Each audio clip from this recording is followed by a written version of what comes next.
Bienvenue à toutes les mamans de la communauté.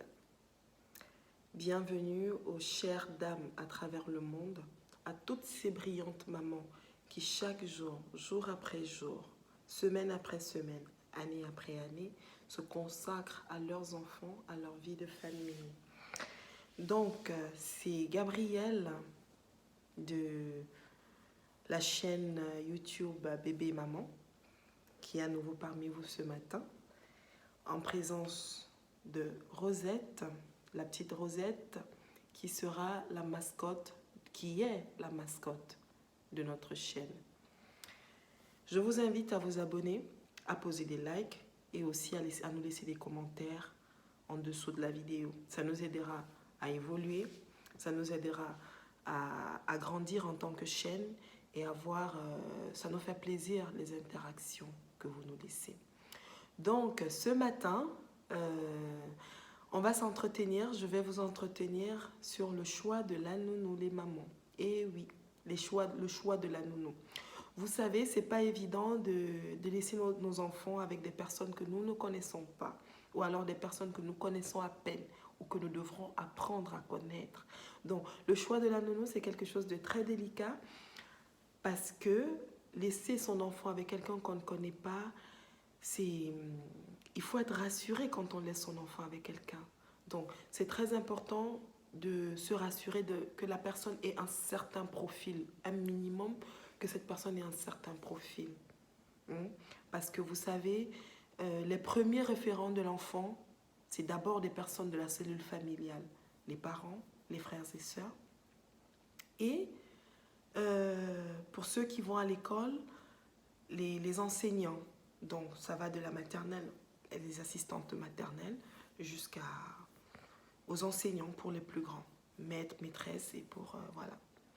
Donc, c'est les premiers référents de l'enfant. Donc, une personne qui va côtoyer votre enfant, c'est une personne qui devrait à minimum être saine d'esprit. Donc, vraiment, c'est très fondamental. C'est fondamental déjà qu'à l'entretien d'embauche, vous mettiez certains critères parce que vous n'allez pas laisser votre enfant à la première personne venue, à la première personne que vous allez rencontrer. Parce que si vous passez 8 heures de temps au boulot, exclu peut-être 1 heure de l'aller au boulot le matin et 1 heure du retour au boulot du soir, ça fait environ 10 heures.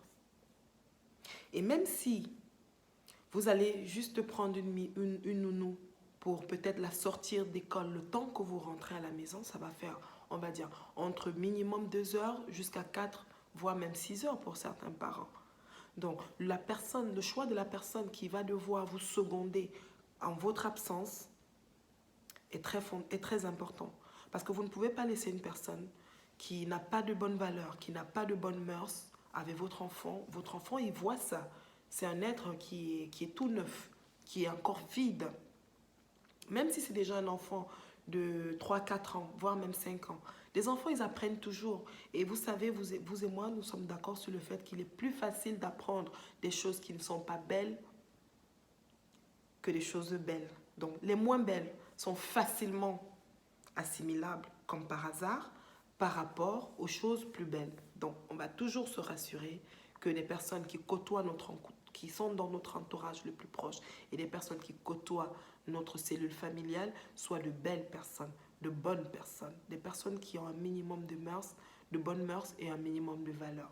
Donc, j'ai fait une liste de quelques critères que nous allons étayer ensemble sur le choix de la nounou.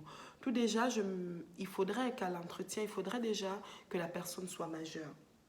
Avant même d'atteindre l'étape de l'âge de la personne, déjà par les sites de petites annonces, par les sites, par les petits tableaux parfois qu'on trouve dans les supermarchés, des petites fiches de personnes qui cherchent des petits boulots comme la nounou dans ce cas. Déjà au téléphone, quand vous avez la personne au téléphone, rassurez-vous et essayez d'écouter. Vous savez, par la voix, on peut déceler la personnalité de quelqu'un. Déjà, vous pouvez faire quelques premières questions au téléphone, histoire de sélectionner et de voir si oui ou non, vous pouvez donner un rendez-vous à cette personne-là. On est d'accord? Parce que si déjà au téléphone, vous posez certaines questions, 2, 3 questions, et que vous voyez que peut-être la personne pourrait ne pas cadrer, bien évidemment, l'entretien ne se fait pas au téléphone, mais une partie de l'entretien commence au téléphone. Bon, si la personne ne cadre pas avec vous, vous allez lui dire, voilà, ou alors même lui donner un rendez-vous pour essayer de voir plus clair. Ou alors même lui dire, voilà, j'ai plusieurs numéros appelés et puis je reviendrai éventuellement vers vous si j'ai pas eu de résultat avec d'autres personnes. La politesse, c'est très important. N'allez pas dire à quelqu'un de manière crue, non, vous ne cadrez pas au profil, non, non, non, non. Peut-être que c'est vous qui vous trompez, donc il faut toujours mettre en premier la carte de la prudence. Ok. Et donc, à l'entretien, la première chose, c'est rassurer que la personne soit une personne majeure. On ne va pas laisser son enfant avec une personne qui n'est pas majeure parce que dans certaines familles où les enfants, où il y a des adolescents, des grands adolescents de 16 ans, selon la loi, même si ce sont les grands frères de ces enfants-là, ils n'ont parfois pas le droit d'aller les chercher à l'école. C'est-à-dire à l'école, ou alors une maîtresse ou un maître ne prendrait pas sur soi la responsabilité de confier un enfant en sortie d'école à une personne qui n'est pas encore majeure, quoi que ce soit le frère ou la sœur aînée de cet enfant. Même si c'est une personne responsable, la loi, c'est la loi. Non, une personne majeure. Donc, rassurez-vous que ce soit une personne qui soit un minimum majeur. Idéalement, que ce soit une personne qui a déjà de l'expérience, que ce soit une personne qui a déjà de l'expérience. C'est vrai, vous me direz, il faut toujours avoir un premier boulot pour avoir la première expérience. Ok, mais là, ça dépendra du profil de la personne, de d'autres critères encore que nous allons, que nous allons citer en dessous. Ok. Donc, il faudra se rassurer de la ponctualité de la nounou, de la personne qui se présentera. Si par exemple, vous avez fixé un rendez-vous à 15h et que la personne s'amène à 15h30, rassurez-vous vraiment que la raison que la personne avance soit une très bonne raison. Parce que si moi, je veux un entretien d'embauche et que j'ai rendez-vous à 15h, je m'arrangerai à être dans le périmètre de cette adresse 30-20 minutes avant.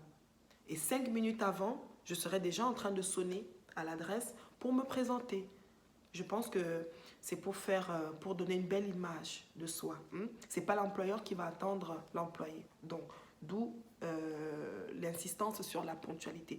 Parce que si, par exemple, au premier rendez-vous, pour vous, ce n'est pas important que la personne, ou alors vous fermez un œil sur le manque de ponctualité de la personne, dites-vous que quand vous allez aller au travail le matin, si par exemple c'est une personne qui devrait venir chez vous le matin avant que vous n'allez au travail, vous ne pouvez pas laisser votre enfant seul. Par exemple, si c'est un besoin d'une personne qui va rester à la maison avec votre enfant. Parce que oui, ce n'est pas toujours tous les parents qui envoient les enfants en maternelle ou chez des assistantes maternelles. Certains parents préfèrent, pour des raisons diverses, de prendre une personne qui va rester avec leur enfant parce qu'ils voudraient que ce soit vraiment une relation B2B. Parce que peut-être en maternelle ou en crèche, pour le cas de la maternelle, je pense qu'il y a souvent 24 enfants ou 30 enfants par maîtresse. Pour le cas des crèches, je pense que c'est 8 enfants par maîtresse. Donc, il y a des parents qui peuvent préférer, qui préféreraient mettre le plein pot pour prendre une personne